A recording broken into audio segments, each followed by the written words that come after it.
I'm really in no position to say whether or not OSRS is the hardest game when it comes to PvM. When you see challenges such as Exact's 40 Combat Inferno, I know that's been beat. I think like the record is 36 or something by Absol or somebody else. I don't know. I don't even know these days, but it's just like we don't even care about that anymore. But that is one of the craziest feats of all time. And then you see feats like Port Khazard's 54 Awakened Leviathans in one inventory. He like stuffs his fucking looting bag full of Awakened Orbs. Like, this is some crazy shit. Now, I know like every game has their Wookses.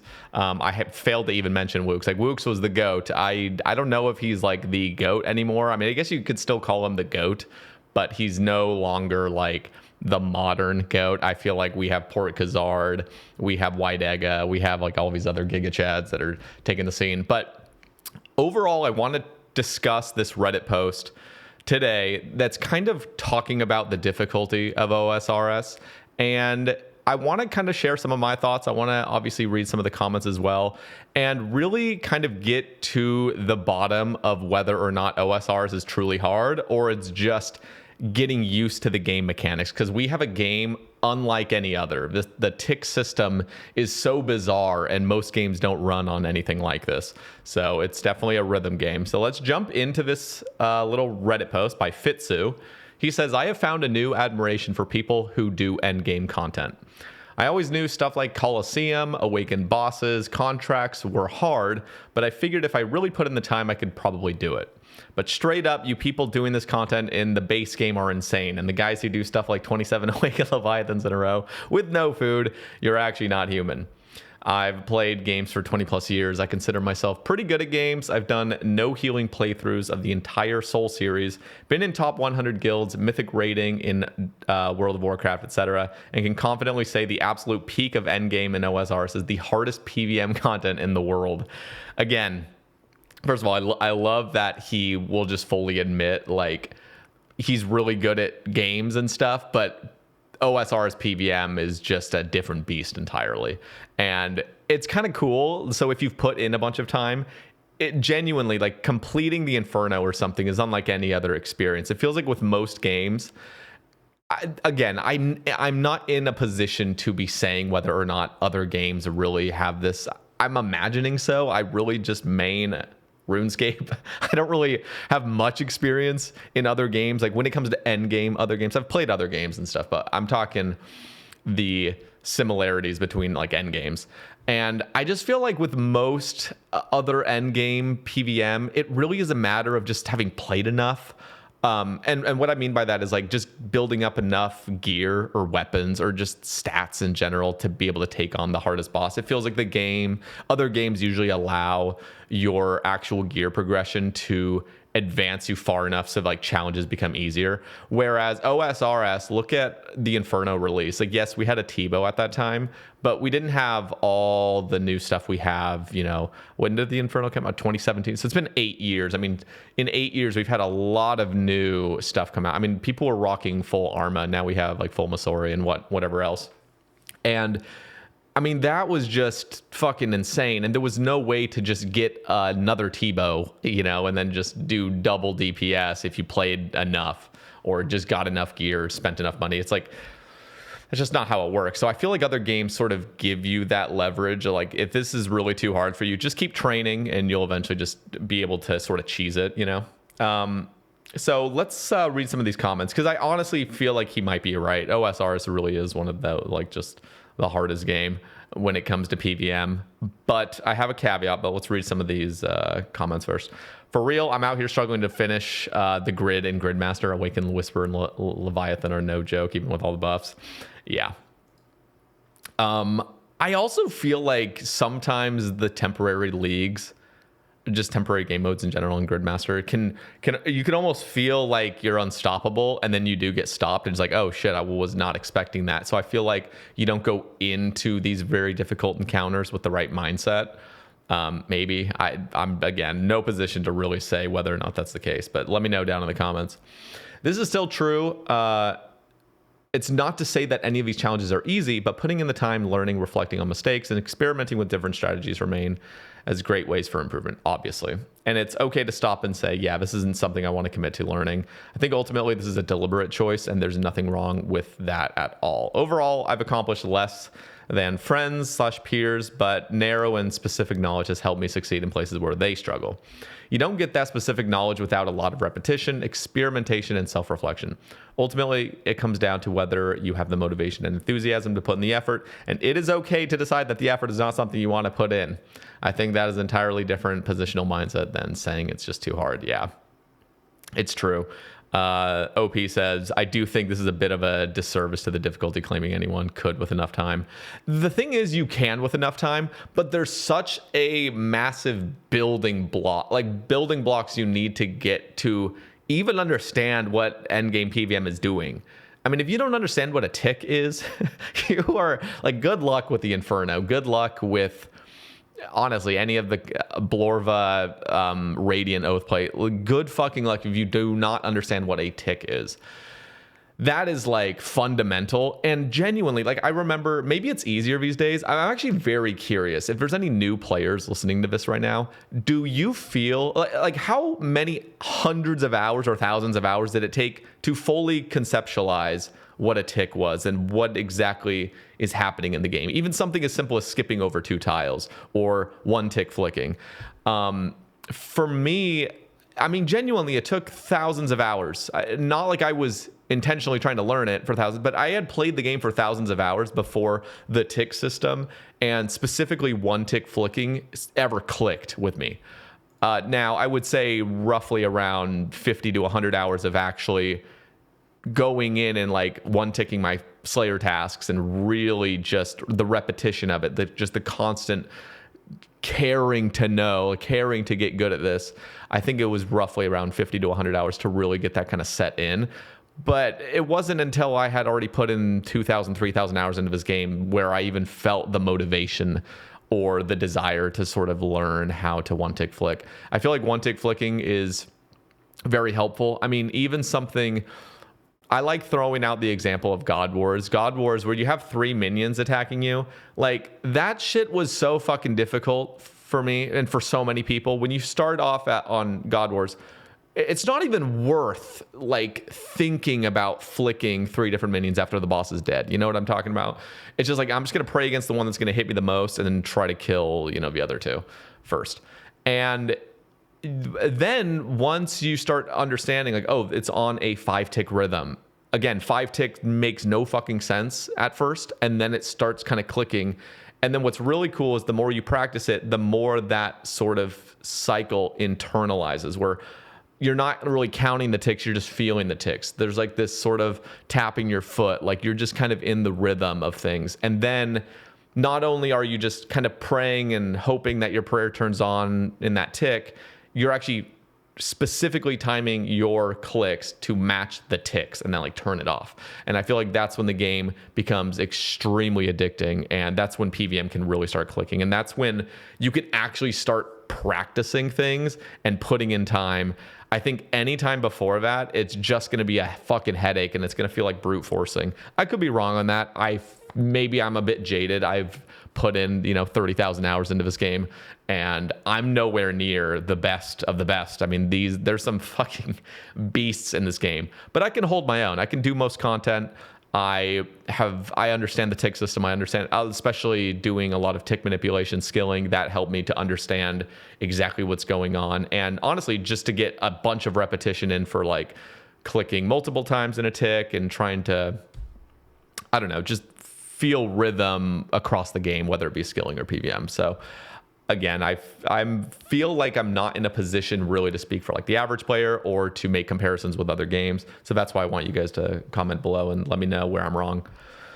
So let's see another one of these comments. You've likely not played a game with translatable mechanics in those 20 years. That's why you think it's difficult. There's a level of knowledge you need to even start building up muscle memory, which is pretty much what this game is. Yeah, that's exactly kind of what I've been saying.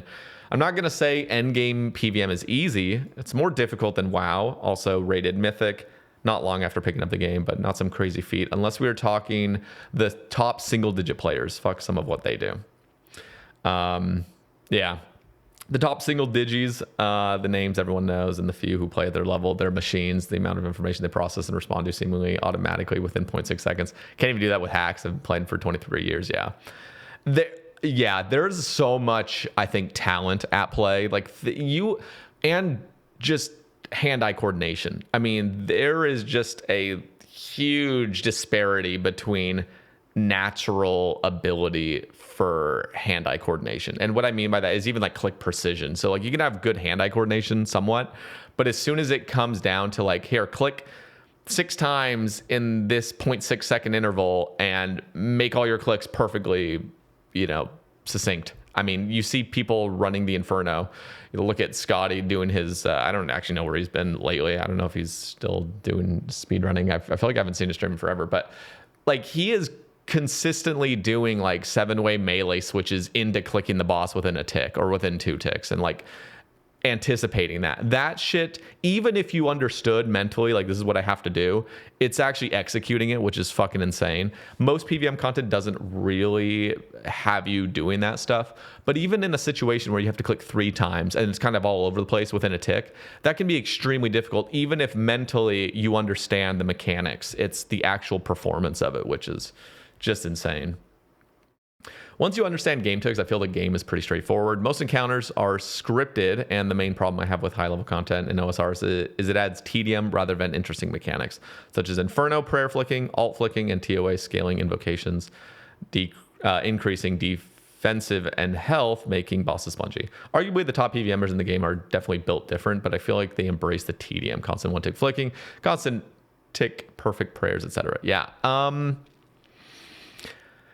So I agree, like somewhat. I think he's mostly just saying embracing all the clunkiness with OSRs is really going to make you a good player. I feel like these days, Inferno, like there's no place really where you're forced to one-tick flick or you're forced to have to do all these jank things. We have prayer enhanced potions now, or prayer restore, whatever they're called. And I just feel like most of the time with the gear, if you have a good enough gear, good enough stats, you can get by without ever really one-tick flicking. Obviously there's alternate flicking and stuff, which is completely different. I feel like one-tick flicking is just the conservation of prayer. I feel like in no real situation, unless you're trying to go for some crazy PB, you're really needing to do that. So, and you do kind of have to embrace it. Like you said, embrace the tedium. Like I catch myself occasionally just one-tick flicking for no fucking reason. I have plenty of prayer. I have thousands of prayer pots in the bank, but I'll still catch myself just one-tick flicking because it's just the rhythm. It just feels, it's like natural. It's like just like a natural response to just do something that's clicking and keeping you in rhythm. I don't know. Does anyone else like that? Just like you don't even need to one-tick flick, but you still do it anyway. Like that's the autism speaking, I think. All right, let's see. I'm a really mediocre gamer and managed to pull the Infernal Cape because I followed a strategy to deal with the waves, stress, and deaths. I know Inferno is not Awakened boss's level of difficulty, but these are things you have to learn to do right in order to progress. There's no brute forcing your way out of mechanics anymore at the end game. It's true. Coliseum I haven't beaten yet because of the death toll fee, but I've consistently gotten better by following strategy guides. Yeah. The Awaken boss's Blorvar by far the hardest thing I've done in this game. Vard kicked my ass into Narnia 106 times alone. Levy wasn't as bad to me. Once you get into the cycle with tile packs and set up in Rage, you can easily get spoon prayers as long as you focus on moving. Took me 40 and I double death for the kill. Took me well over $200 for Blorva, so be prepared to spend an arm and a leg and orbs and death. At least orbs are like way cheaper these days. Okay, so I also feel like there's different specialties when it comes to like endgame players. Like for example, I feel like some of the challenges like 6 Jads really clicks with me. It just feels very simplistic and there's nothing really crazy going on. There's not like a bunch of falling boulders in different waves and things that you have to sort of memorize and sort of critically think about. I feel like with those, so 6 Jads, I feel like even some of the Awaken fights are simplistic enough and they're short enough for me to end up not taking so much time learning it. But I feel like things like the Coliseum, when I was first learning that, was pretty difficult just because it feels like there's more critical thinking at play. So it's not just learn it and then repeat it a million times, and then you're just like really good at it. Because I feel like I can learn really simplistic rhythms really fast. And then when it comes to Coliseum, where there's like multiple spawns, you're like, what the fuck is going on? That can get really challenging. But I feel like a lot of other people are the opposite, where trying to focus and maintain one specific thing that's pretty difficult is much harder for them than just a less click intensity, but more critical thinking, like more strategy involvement in real time. The other thing I gotta say though is, man, the plugins, I know plugins has always been sort of a conversation, and I feel like most people these days just kind of embrace it and they just understand this is what is needed to do high level content.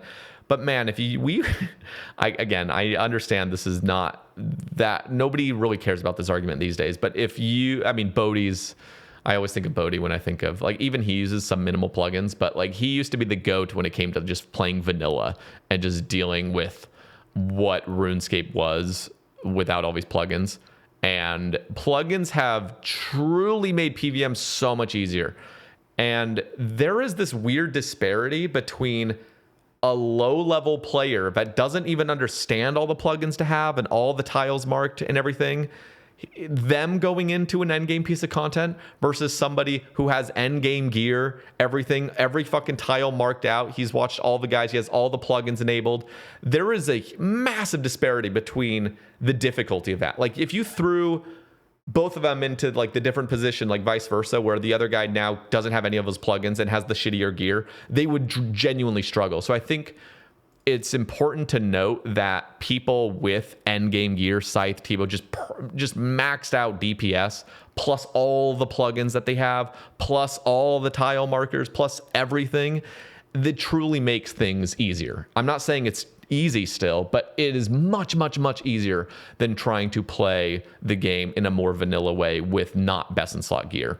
And one example, you can obviously think, I know many of you listening can just think of examples off the top of your head, but one is like Vardorvis, for example. Now, recently I just completed the Awakened Vardorvis on this, I want to say like mid-game iron. It's actually really, it's like a late game iron. I wouldn't say end game iron, but it's late game iron. And so like I had like a Halley and stuff. I don't even have full, melee stats or whatever.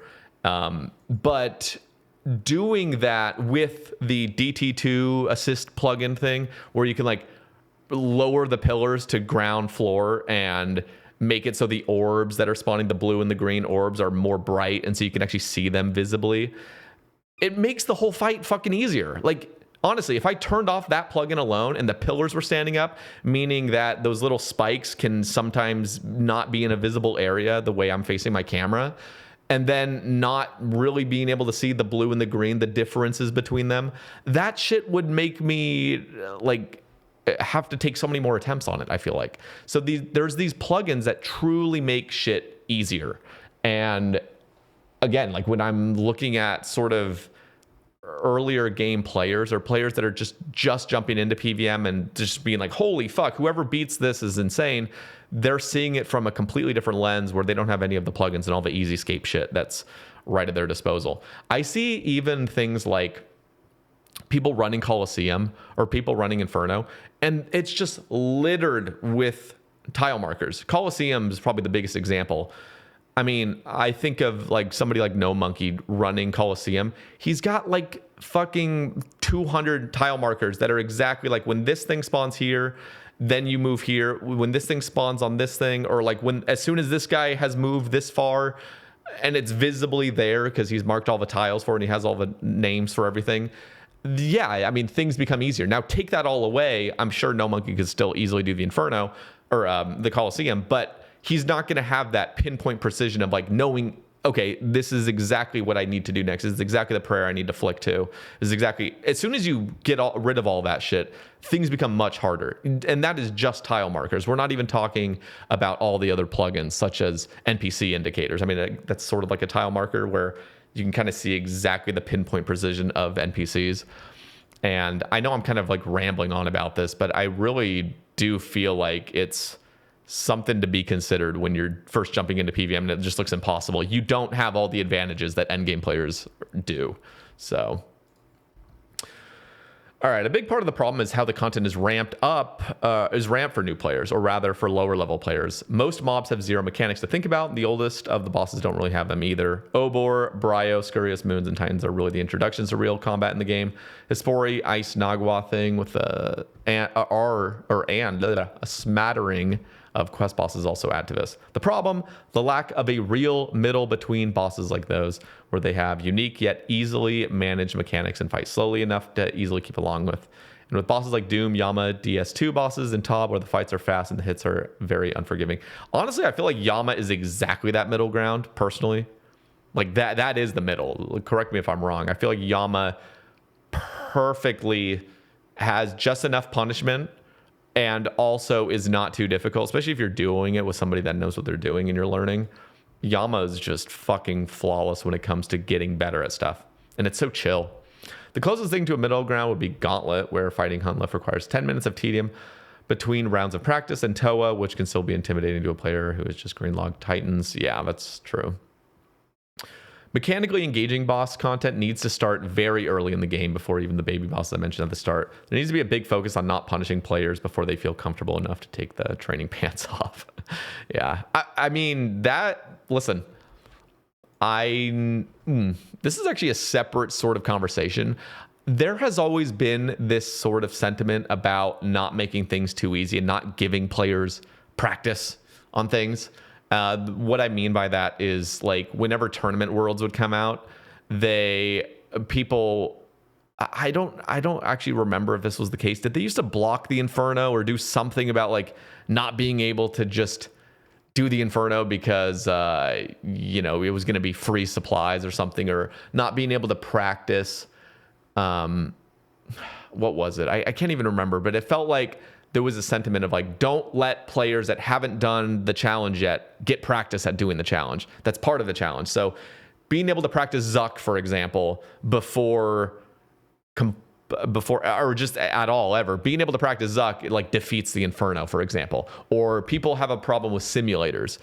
I don't know how I feel. I mean, I do know how I feel about simulators ultimately, but I could be argued one way or another. I just feel very so I don't know. I'm just agnostic toward them generally, but I do feel like simulators right now are not that big of a deal. I feel like simulators can help people get better at the game. Some people see them as cheating. It's like, if you could practice the soul fight before you've gotten there through a simulator, that's just a third party little thing you're doing. To a lot of people, they think that's cheating, or they think like that's taking away something from the game. I feel like I've continuously moved away from that, where I'm like, just let players get good at the game at whatever cost. I honestly, like, if it's free, if it's a free little plugin, I would even say, I mean, it would be so cool to be able to sort of have a training grounds for things. I mean, that was, I think, part of the idea behind like Project Xanaris, which they've scrapped indefinitely. Project Xanaris was going to eventually allow you to kind of just do whatever you want. Like, it's like a sandbox thing. And you could just make content that almost simulates other content in the main game that would take, obviously, no supplies, because it's like a fucking sandbox. You just spawn in items. And that could give you practice and things. And I feel like we don't need to gatekeep players into practicing. Now, I'll bring up an example where I'm not sure on, and I want to get your guys' take. How would you guys feel if there was a sort of ghost version of the Awaken fights, for example? And what I mean by that is you could go into an Awaken fight and like you are a ghost version of it, sort of, where you're never going to die, but you're going to see like ghost hit splats on you when you get hit, and you're going to see ghost hit splats on the boss. So like you completing it isn't obviously going to give you anything. It's just kind of like a ghost version of it, but it's not going to cost you any orbs. And it's just you kind of going in and experiencing something that feels like a ghost run, sort of. Now, again, I can already hear the comments like freaking out on me for even suggesting this. And I'm not even suggesting, like, I'm not advocating for this. I'm just simply brainstorming. I'm just throwing this out there. And I can already hear people screeching about, like, you're destroying the game. The orbs are essential to this. You'll destroy the prestige of Blorva and Radiant Oathplate. Would we really be destroying it? What if they came out with a perfect a third-party simulation that you could basically practice Awakened and Radiant on? Would that destroy the integrity of those two things? I'm genuinely curious. And so let me know down in the comments, because I know there's been a lot of people that would like to go for the challenges. That's just simply the amount of wasted, it's not time anymore. It's like the wasted money, which is just another means of time, I guess. But they don't want to get into certain things because of just how much time it's going to take doing things that aren't just practicing the fight itself. So yeah, anyway, let's continue this. It is definitely kind of insane, but a lot of OSRS endgame is smashing your head against the wall and redoing content until it clicks. All those people you see running around with GM Helm or Blood Torba, etc., have like 10,000 hours in game or cheated. Yeah, 10,000 hours is actually pretty fucking accurate, or more, 30,000. None of the endgame content is honestly that hard. I don't know about that. The only difference is that those of us that do it consistently took the time, most of us, to learn the mechanics and really understand how to do bosses raids. Hell, for Awakened Leviathan in the main game, I went to a normal Leviathan with a magic short bow and just let it ramp up speed. That is so key, by the way, when I hear people wanting to practice the Awakened. I know I was just bringing up this argument, but you can practice the Awakened versions just through doing the normal fights. You just got to pretend as if you're doing the Awakened. So I know the Awakens have little differences and stuff, but Vardorvis is the perfect example where you can practice doing like the stepping away from the sword before they've spawned in a normal Vardorvis, and then get that practice, and even practice doing a range mage flick and then back to melee, just pretending as if a mage ball was to come at you. You know what I mean? Like, there's ways to practice it without actually being in it. I feel like Leviathan's a little bit more difficult, just because that enrage is really the difficulty for a lot of people, and you're not actually getting that full practice. But yeah, see, there's always ways to do that. I know I'm just kind of skipping around in these comments, but I'll keep saying OSRS is a super in-depth game for how silly it appears to most people, players, or non-players. It's crazy you can go from click, square, tile, and wait to having to perform accurate clicks within the one tick timing in a sequence of hundreds of ticks. Yeah.